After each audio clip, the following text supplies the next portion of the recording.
আপনারা দেখেন, খবর নেন, আপনারা তো জানেন এলাকায় বাস করেন, কে মাদকের সাথে জড়িত, কে মাদকের ব্যবসা করে। এই যে ওসি সাহেব আছে এখানে, আপনারা ওনাকে খবর দেবেন, যদি না পারে আমাকে জানাবেন। বিসমিল্লাহির রহমানির রহিম طه القرآن لتشقى إلا تذكرة لمن يخشى تنزيلا ممن خلق الاستوى له ما في السماوات وما في الأرض وما بينهما وما আমাদের প্রিয় নেতা জনাব শহীদুল ইসলাম বাবুল এখন বক্তব্য রাখবেন। বৈরী আবহাওয়ার কারণে সবার বক্তব্য দেওয়া সম্ভব হলো না।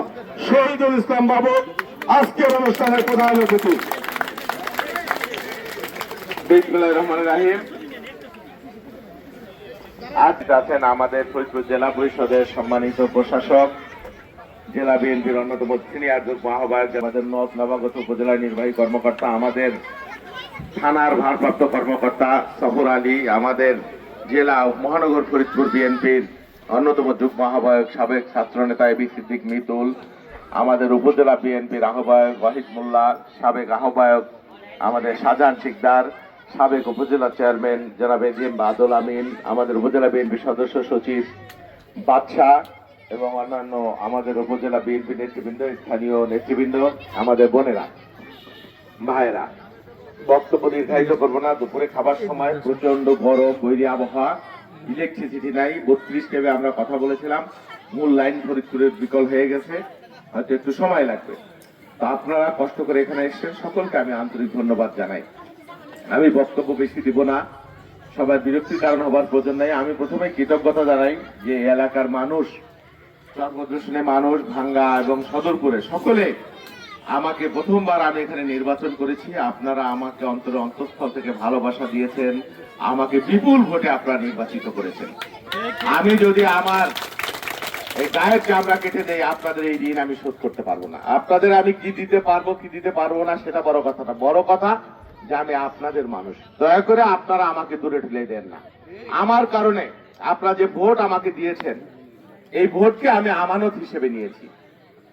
আমার কারণে এই আমানতের খেয়ানত যাতে না হয়, আপনারা দয়া করে আমার জন্য দোয়া করবেন।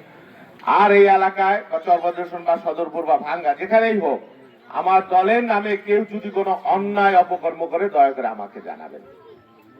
আর আমরা কেবলমাত্র 5.5 মাস পার করেছি, আলহামদুলিল্লাহ। আমরা বাকি 4 বছর যদি কাজ করতে পারি, আমাদের প্রধানমন্ত্রী যেভাবে কাজ করছেন এবং আমাদের সরকার জনবান্ধব, যেমন ফ্যামিলি কার্ডের জন্য আমরা কাজ শুরু করে দিয়েছি, কৃষক কার্ড আমরা বলেছিলাম, আমরা কাজ শুরু করে দিয়েছি, মসজিদ মন্দিরের উপাসনালয় যে ইমাম পুরোহিত, আমরা প্রত্যেকটা ইউনিয়নে 15টা করে মসজিদ সিলেক্ট করে 3 জন করে ইমাম পুরোহিত এবং যিনি মসজিদের মুয়াজ্জিন, এই 3 জনকে আমরা সরকারের পক্ষ থেকে ভাতা দেওয়ার ব্যবস্থা করবো ইনশাল্লাহ এই বছরেই।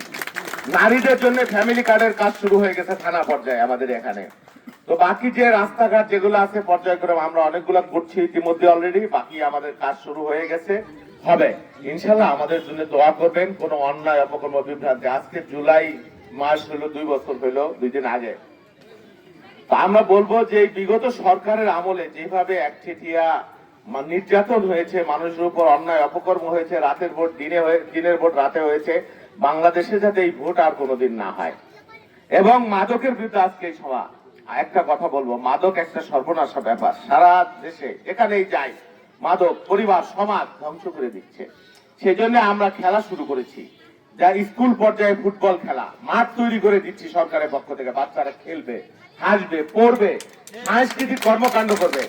আমরা মাদককে না বলবো, কারণ একটা পরিবার, আপনারা যারা এখানে মুরব্বীরা আছেন, আপনারা খেয়াল রাখবেন যে একটা পরিবারে যদি একটা মাদক সেবী হয়ে যায়, ড্রাগ অ্যাডিক্ট হয়ে যায়, আপনার পরিবার কিন্তু তছনছ হয়ে যাবে, সরকার হয়ে যাবে।